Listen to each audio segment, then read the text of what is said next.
पूरी दुनिया कोरोना महामारी से जूझ रही है।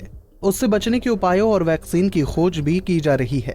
तो वहीं अथॉरिटी ऑफ एडवांस रूलिंग की कर्नाटक बेंच रोटी और पराठे में फर्क करने में जुटी हुई है। अपने आदेश में कर्नाटक अथॉरिटी ने कहा कि रोटी और पराठे में अंतर है, इसलिए रोटी पर तो 5% ही वस्तु एवं सेवा कर यानी जीएसटी लगेगा, लेकिन पराठे पर 18% की जीएसटी दर लगेगी। वहीं इस खबर की मीडिया में आने के बाद लोग सोशल मीडिया पर कर्नाटक अथॉरिटी और इस आदेश दोनों के जमकर मजे लेने लगे हैं।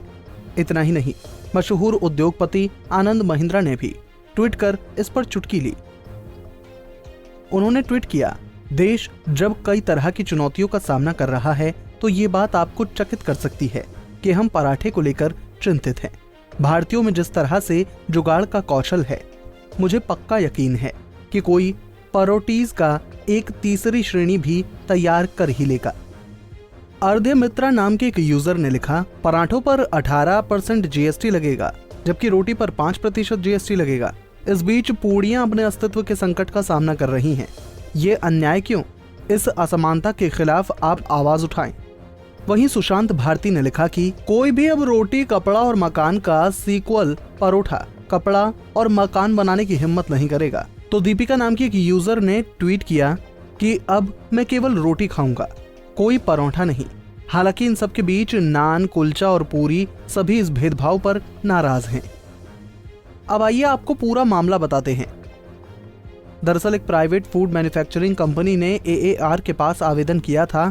इस आवेदन को दायर करके ये मांग की गई थी कि मालाबार पराठे को खाकरा, चपाती या रोटी की श्रेणी में घोषित किया जाए। लेकिन अथॉरिटी फॉर एडवांस रूलिंग की कर्नाटक बेंच ने याचिकाकर्ता की इस मांग को खारिज कर दिया। जीएसटी नोटिफिकेशन के शेड्यूल 1 एंट्री 99A के तहत रोटी पर 5% की दर से जीएसटी लगता है। बेंच ने रोटी और पराठे पर अलग अलग जीएसटी लगाने का फैसला देते हुए दलील दी कि रोटी पहले से ही बना बनाया या पूरी तरह से पका हुआ उत्पाद है, जबकि पराठे को खाने के लिए परोसने से पहले गर्म करना पड़ता है। असल में जिस पराठे पर यहाँ जीएसटी लगने की बात हो रही है वो रेडी टू कुक यानी तैयार पराठा होता है, जिसे गर्म कर खाया जा सकता है। इस पराठे को खाने लायक बनाने के लिए और प्रोसेसिंग करने की जरूरत पड़ती है।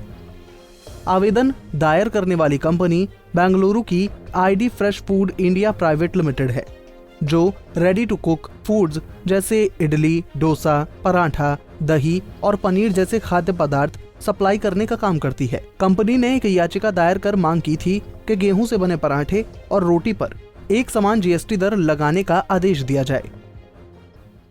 हमसे जुड़े रहने के लिए हमारे YouTube चैनल को सब्सक्राइब करें और नई वीडियो की नोटिफिकेशन के लिए बेल आइकॉन को दबाएं।